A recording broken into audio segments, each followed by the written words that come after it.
اهلا بيكم. النهارده هعمل لكم طريقه عمل فول مدخن. هيكون احلى واسرع فول مدخن، ممكن تجربوه ان شاء الله تحبوه ويعجبكم. احنا مع بعض هنقول المقادير. عندنا فول، عندنا بقدونس، وعندنا كزبره خضراء، وعندنا طحينه، وعندنا زيت، وعندنا ملح، وعندنا كمون، وعندنا بهارات مشكله.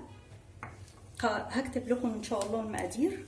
وعندنا بصل متخرط، وعندنا ثوم مفروم، وعندنا طماطم مفرومه، وعندنا فلفل رومي مفروم. وطبعا للتدخين احنا هنحتاج فحم. يلا بينا نبدا مع بعض كده.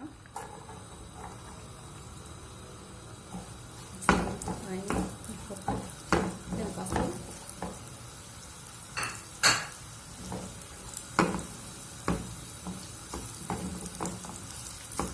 وهنسيبه شويه لحد ما يبدا ان هو يدبل كده شويه معانا.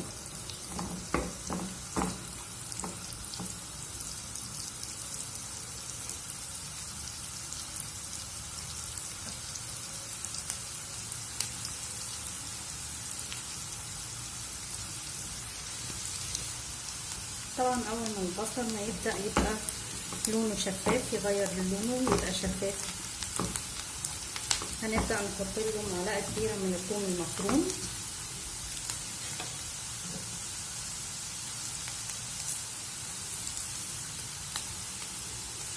وطبعا هنسيبهم يتشوحوا مع بعض.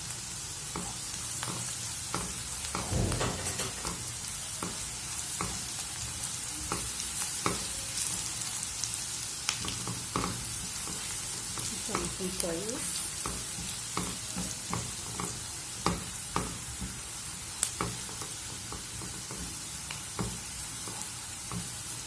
بعد كده هنزل بالفلفل الرومي الاخضر،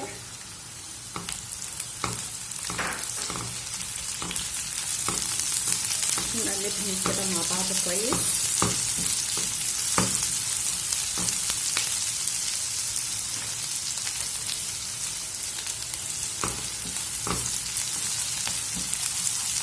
تقليبه سريعه كده.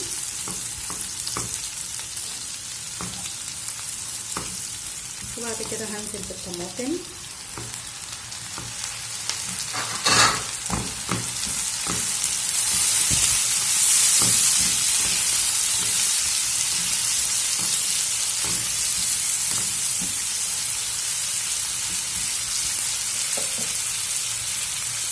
بعد كده هنحط معانا الملح والكمون والبهارات المشكله بتاعتنا، هنقلبهم مع بعض.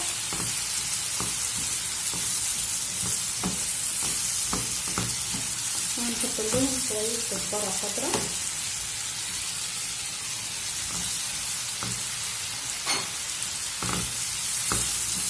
وهنسيبهم يتسبكوا مع بعض شويه.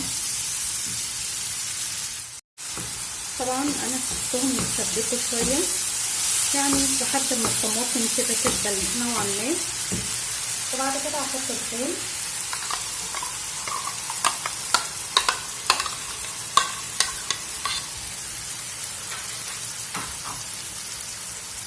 وهقلبه معاهم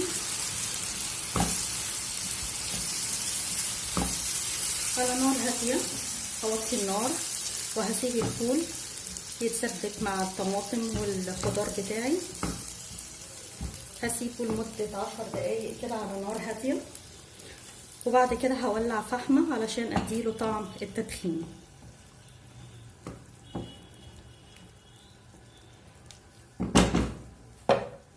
وده كده شكل الفول بتاعنا بعد ما خلص. دلوقتي احنا هنعمل له التدخين.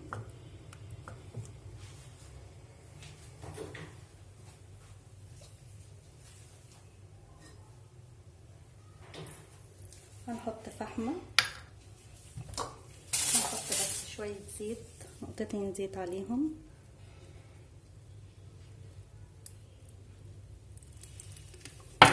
طبعا هنسيبه هنقفل عليه علشان ياخد ريحة التدخين. وبكده اكون خلصت خلاص. هنقدم بس باقي اخر خطوة هنقدمها مع بعض. كده بعد 10 دقايق طبعا بنرفع خلاص كده، وبكون كده خلصت معاكم طريقة عمل الفول المدخن. وبكده ان شاء الله بس هيبقى باقي الغرف وهوريكم في اخر الفيديو ان شاء الله. ولو عجبكم الفيديو ما تنسوش تعملوا لايك وشير وتشتركوا في القناة علشان يوصل لكم كل جديد. اشوفكم على خير. ده كده الشكل النهائي بتاعنا لطبق الفول المدخن.